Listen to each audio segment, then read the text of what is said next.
Dobrodošli, dragi moji. Kliknite na subscribe i pružite mi podršku. Veliko hvala. U današnjem videu vam predstavljam. Kada budete ovo saznali, nikada više nećete jesti supu iz kesice. Naučnici su nedavno klasifikovali namirnice prema uticaju na starenje ćelija našeg organizma. Saznajte na kom mestu se našla supa iz kesice. Hrana sa visokim udelom šećera, masnoće i soli ubrzava starenje jer oštećuje naše ćelije, otkrili su naučnici.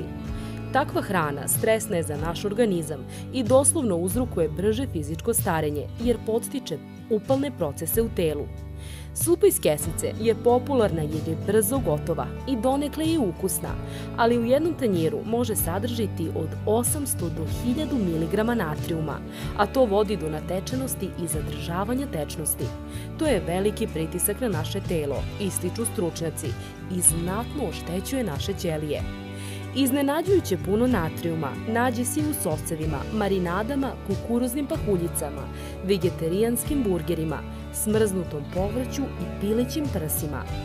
Hrana koja takođe podstiče starenje je pica, naravno supa iz kesice i kolači, a hrana koja može da podmladi naše telo su voće, povrće, mleko, orašasti plodovi i riba. Da li i vi praktikujete kupovinu supa iz kesice i koliko često? Pišite mi u komentarima. I naravno, ukoliko vam se video dopao, ne zaboravite da ga lajkujete i da se klikom na subscribe pretplatite na kanal Vrata zdravlja.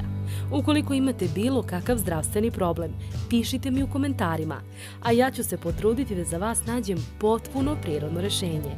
Veliki pozdrav!